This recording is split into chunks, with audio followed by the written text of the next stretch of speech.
ये जो पुणे में जो जो भी पोल्यूशंस वगैरह भी जो भी हो रहा है उनसे भी कुछ सोल्यूशन चाहिए।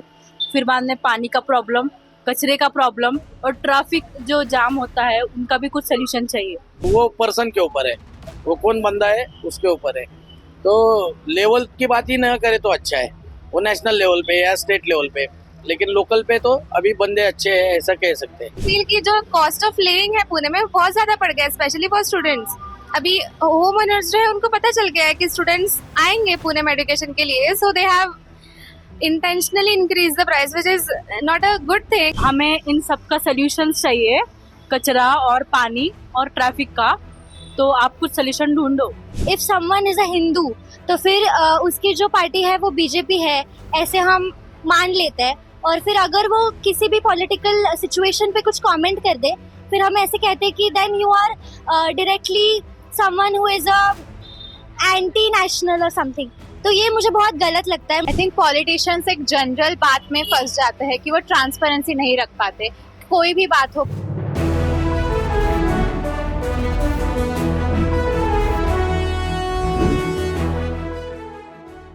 नमस्ते, बहुत बहुत स्वागत है आपका लोकमत हिंदी में। मैं अश्विनी जादव केदारी। अभी कुछ ही दिनों में पूना के कॉर्पोरेशन के इलेक्शन होने जा रहे हैं और इसके बारे में लोग क्या सोचते हैं, उनको अपना कॉर्पोरेटर कैसा चाहिए, उसमें क्या क्या क्वालिटीज होनी चाहिए और लोग क्या उम्मीद रखते हैं, पूना में समस्याएं कौन सी है, यही कई सवाल है जिन सवालों के जवाब अभी मैं सीधा जनता से जानना चाहती हूँ। और इसीलिए पूना के एक इलाके में मैं आ चुकी हूँ। ये पूना का जैम रोड है और यहाँ पे मैं आई हूँ। लोग क्या कहते हैं, चलो देखते हैं। सबसे पहले तो I would like to tell कि as a MBA student I feel कि Pune is called the Harvard of the east. इसका मतलब पुणे में बहुत सारे बच्चे आते हैं पढ़ने के लिए। इवन मैं 4 साल मैंने इंजीनियरिंग किया, उसके बाद मैं अभी COEP से MBA कर रही हूँ। तो आई फील कि जो कॉस्ट ऑफ लिविंग है पुणे में बहुत ज़्यादा बढ़ गया है, स्पेशली फॉर स्टूडेंट्स। अभी होम ओनर्स जो है उनको पता चल गया है कि स्टूडेंट्स आएंगे पुणे में एजुकेशन के लिए, so they have intentionally increase the price which is not a good thing. तो आई थिंक ये जो इन्फ्लेशन हुआ है, जो स्टूडेंट्स को स्पेंडिंग बढ़ गई है, स्टूडेंट्स की जो इन्फ्लेशन हुआ है, पेरेंट्स के पॉकेट्स पे जिसकी वजह से बर्डन हो रहा है, that should be taken care of. मतलब जितना चाहिए, जितना नेसेसरी है उतना ही स्टूडेंट से लेना चाहिए। दे शुड अंडरस्टैंड कि we are not earning, we are just learning, so they should not exploit students. And बाकी environment is good, Pune is very good, but this is our expectation as a student I'm speaking.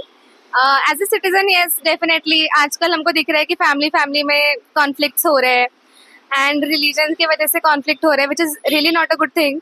ऐसा नहीं होना चाहिए। So we should look at every person as a human being. Pune Mahanagar Palika election चल रहे हैं, तो पुणे में बहुत सारा ट्रैफिक है और कचरा और पानी, इनके बहुत सारे समस्याएं हैं।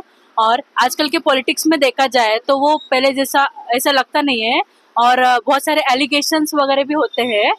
तो हमें इन सब का सोल्यूशंस चाहिए, कचरा और पानी और ट्रैफिक का। तो आप कुछ सोल्यूशन ढूंढो। आपका जनप्रतिनिधि जो है वो कैसा होना चाहिए?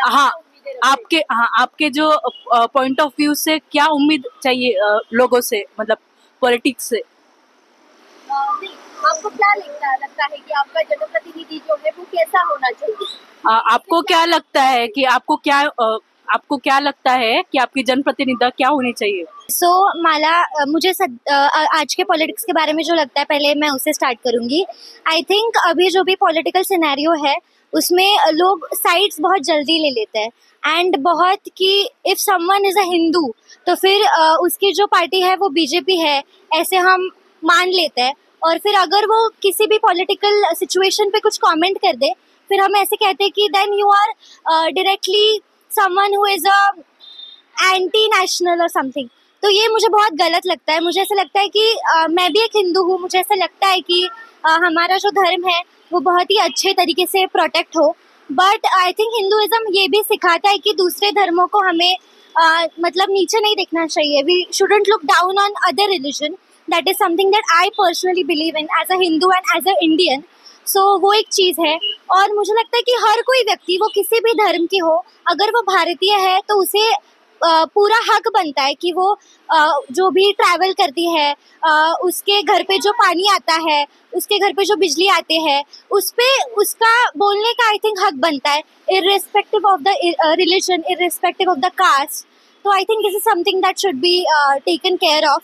हमारी राजनीति चल रही है. एग्जैक्टली मुझे ऐसा लगता है कि हर कोई मुद्दा धर्म के मामले में कैसे चला जाता है कि मतलब अगर मेरे घर पे पानी नहीं आ रहा है तो जस्ट बिकॉज कुछ गवर्नमेंट ऑफिशियल्स अगर किसी सर्टेन रिलीजन के हैं तो उनके वजह से वो रिलीजन के हैं इसलिए मेरे घर पे पानी नहीं आ रहा है तो मुझे हिंदू ही सारे जो लीडर्स है वो चाहिए.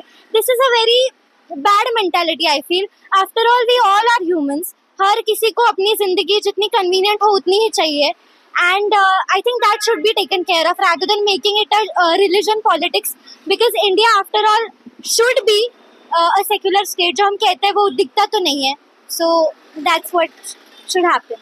आई थिंक पॉलिटिशियंस एक जनरल बात में फंस जाते हैं कि वो ट्रांसपेरेंसी नहीं रख पाते.